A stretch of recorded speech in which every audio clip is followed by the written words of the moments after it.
Bismillahirrahmanirrahim. Assalamualaikum warahmatullahi wabarakatuh. Halo semuanya, perkenalkan nama saya Reni Musrianti dari Pendidikan Fisika Untirta 2017. Di sini saya akan menjelaskan tentang pendidikan kewarganegaraan, yaitu bab ketahanan nasional. Pada pembahasan materi ini, saya mengajak teman-teman untuk mengkaji dan memperdalam lebih lanjut apa itu ketahanan nasional dan konsep bela negaranya. Yuk kita mulai. Nah, sebelum kita bahas tentang ketahanan nasional, ada yang sudah tahu apa itu ketahanan bangsa? Nah, ketahanan bangsa itu merupakan kemampuan suatu bangsa untuk mempersatuan dan kesatuannya, memperkuat daya dukung kehidupannya, menghadapi segala bentuk ancaman yang dihadapinya, sehingga mampu melangsungkan kehidupannya dalam mencapai kesejahteraan bangsa tersebut.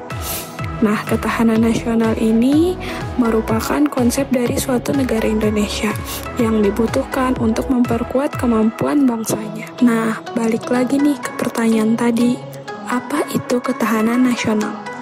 Dan apa sih bela negara itu? Istilah ketahanan nasional memang memiliki pengertian dan cakupan yang sangat luas.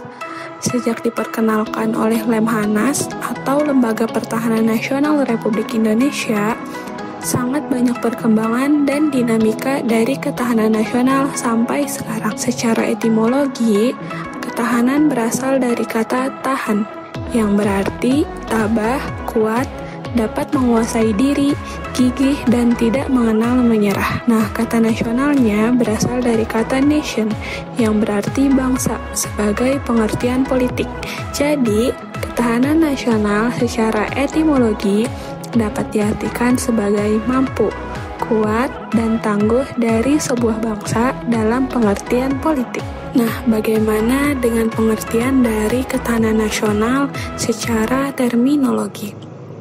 Yang pertama, wajah ketahanan nasional Indonesia. Menurut salah seorang ahli ketahanan nasional Indonesia, Bapak Suryo Mataraman, terdapat 3 definisi, yaitu ketahanan nasional sebagai konsepsi atau doktrin, ketahanan nasional sebagai kondisi, dan ketahanan nasional sebagai strategi, cara, atau pendekatan. Nah, ketahanan nasional sebagai suatu konsepsi, yaitu suatu konsep khas bangsa Indonesia yang digunakan untuk dapat menanggulangi segala bentuk dan macam ancaman yang ada. Ketahanan nasional sebagai suatu konsepsi, yaitu suatu konsepsi khas bangsa Indonesia yang digunakan untuk dapat menanggulangi segala bentuk dan macam ancaman yang ada. Selanjutnya, yang kedua, ketahanan nasional sebagai kondisi, yaitu dapat dirumuskan sebagai kondisi yang dinamis, sebab kondisi itu memang senantiasa berubah dalam arti dapat meningkat atau menurun.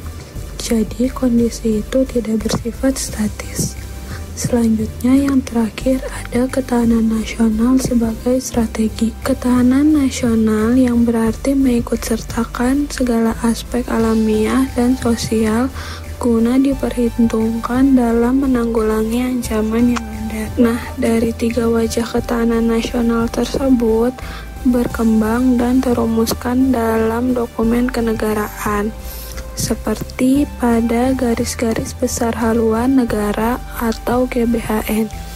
Pada naskah GBHN tahun 1998 dikemukakan definisi ketahanan nasional, yaitu yang pertama, pembangunan nasional diselenggarakan melalui pendekatan ketahanan nasional yang mencerminkan keterpaduan antara segala aspek kehidupan nasional bangsa secara utuh dan menyeluruh. Yang kedua, ada ketahanan nasional adalah kondisi dinamis yang merupakan integrasi dari kondisi tiap aspek kehidupan bangsa dan negara. Yang ketiga, ada ketahanan nasional meliputi ketahanan ideologi, ketahanan politik, ketahanan ekonomi, ketahanan sosial budaya, dan ketahanan pertahanan keamanan. Dari ketahanan ideologi yang dimaksud adalah kondisi mental bangsa Indonesia yang berlandaskan keyakinan dan kebenaran ideologi Pancasila. Ketahanan politik yang dimaksud yaitu kondisi kehidupan politik bangsa Indonesia yang berlandaskan demokrasi, politik berdasarkan Pancasila, dan Undang-Undang Dasar 1945. Selanjutnya ada ketahanan ekonomi, yaitu kehidupan perekonomian bangsa yang berlandaskan demokrasi ekonomi yang berdasarkan Pancasila. Dan yang terakhir ada ketahanan sosial budaya, yaitu kehidupan sosial budaya yang dijiwai kepribadian nasional berdasarkan Pancasila. Dan yang terakhir ada ketahanan pertahanan keamanan, yaitu kondisi di mana daya tangkal bangsa yang dilandasi kesadaran bela negara oleh seluruh rakyat.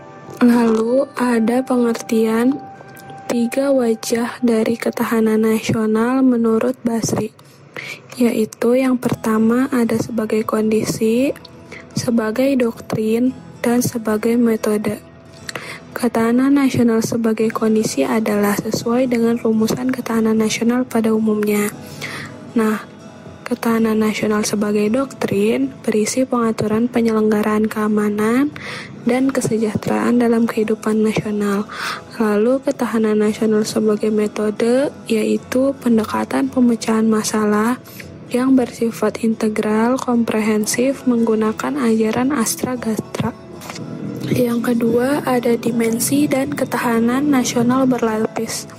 Selain 3 wajah dari pengertian yang tadi atau pengertian dari ketahanan nasional, Indonesia juga memiliki banyak dimensi dan konsep ketahanan berlapis karena dipengaruhi oleh kondisi ketahanan nasional yang bersifat alamiah dan juga sosial. Maka, dimensi aspek atau bidang dari ketahanan Indonesia juga berkembang.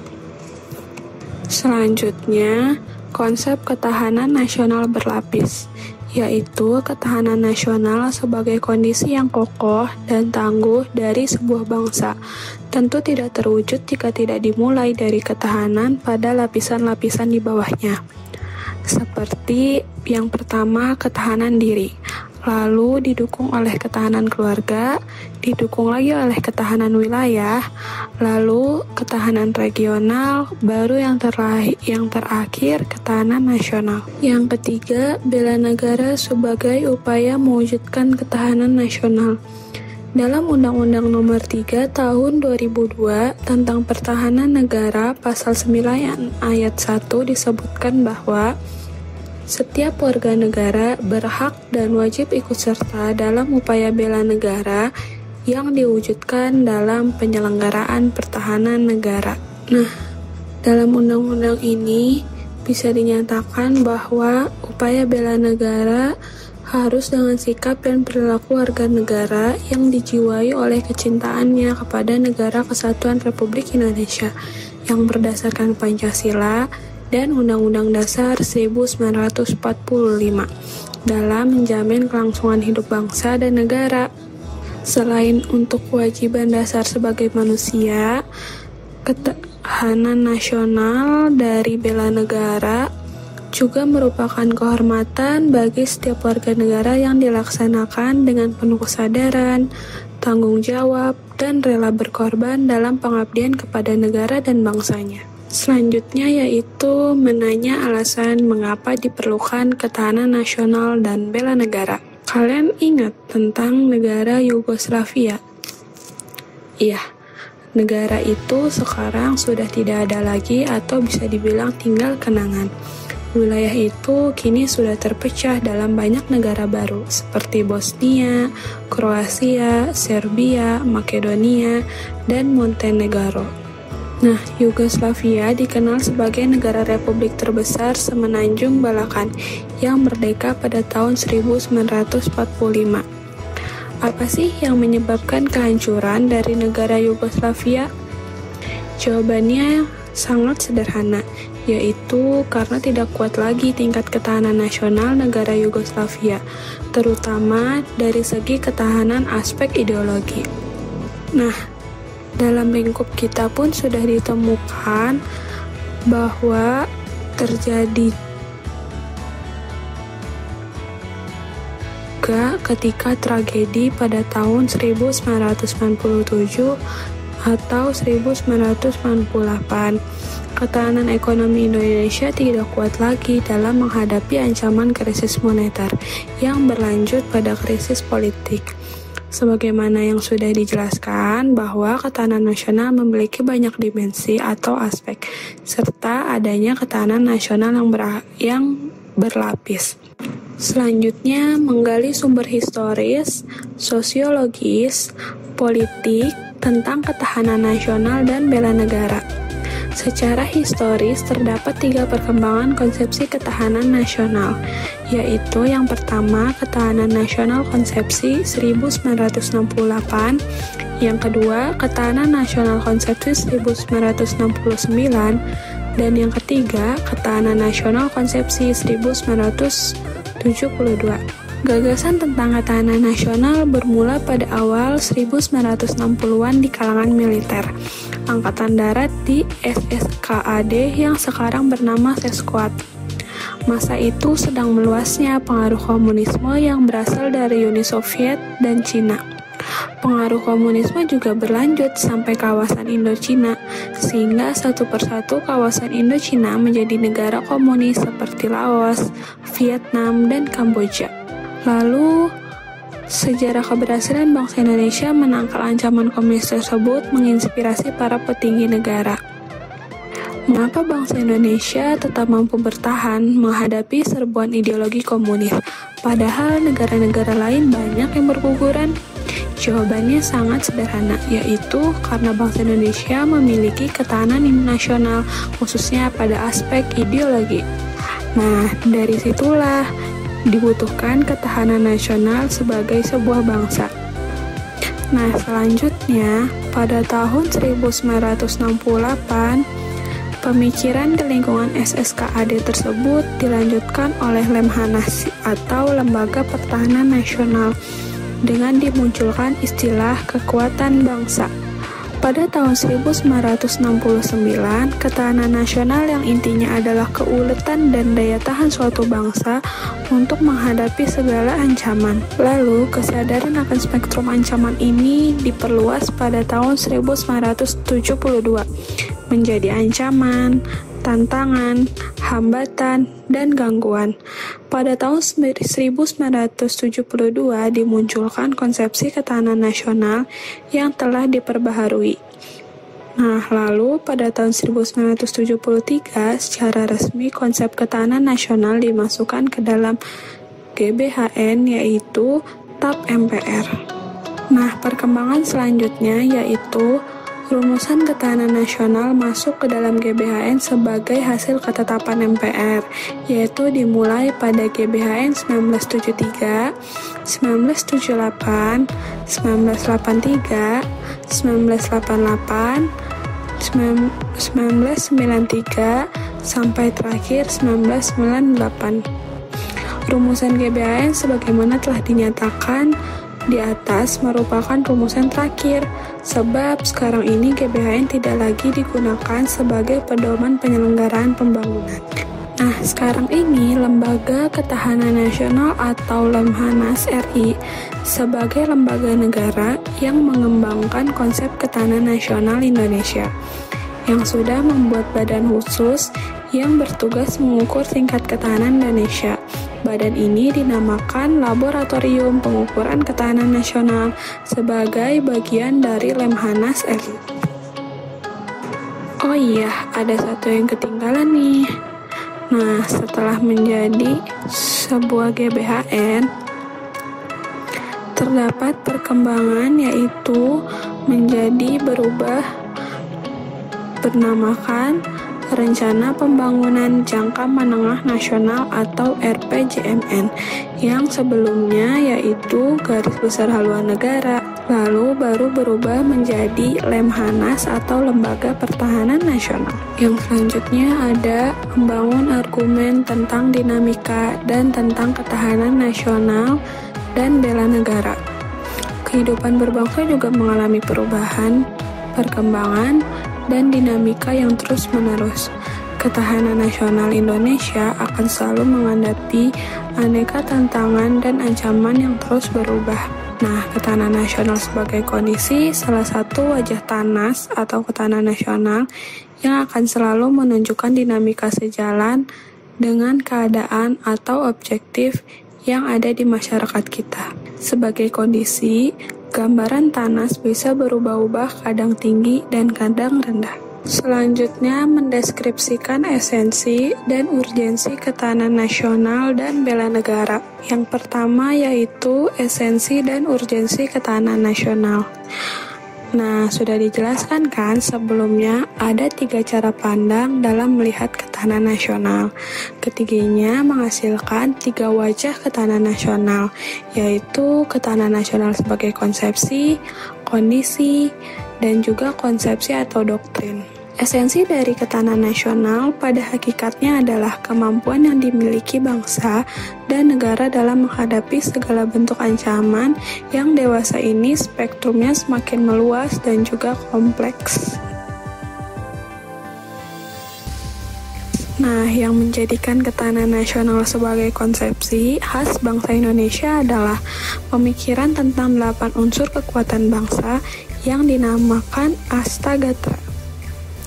Pemikiran tentang Astagatra dikembangkan oleh Lemhanas.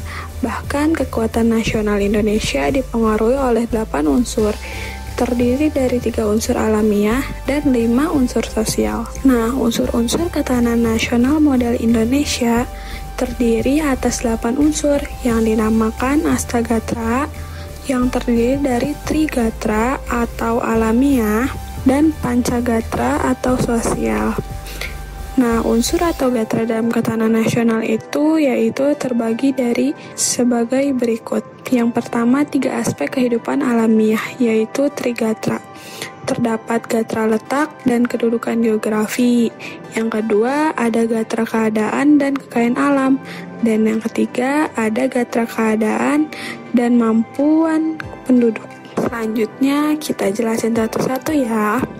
Yang pertama, gatra letak geografi atau wilayah menentukan kekuatan nasional negara.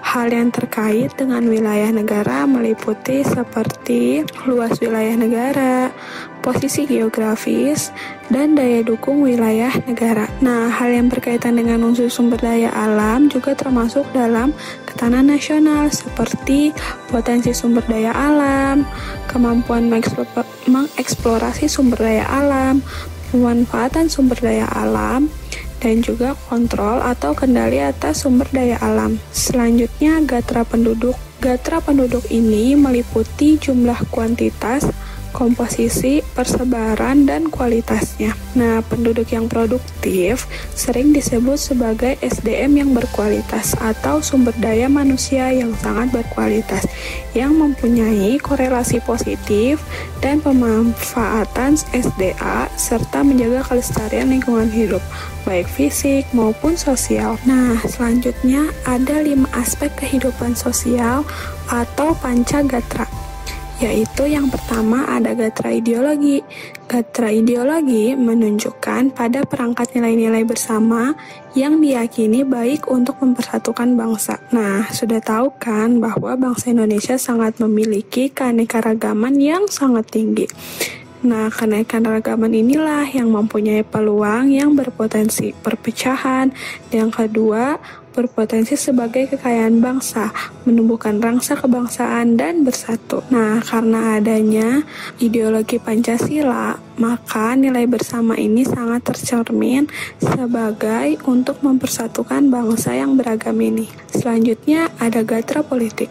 Gatra politik berkaitan dengan kemampuan mengelola nilai dan sumber daya bersama agar tidak menimbulkan perpecahan, tetap stabil dan konstruktif untuk pembangunan.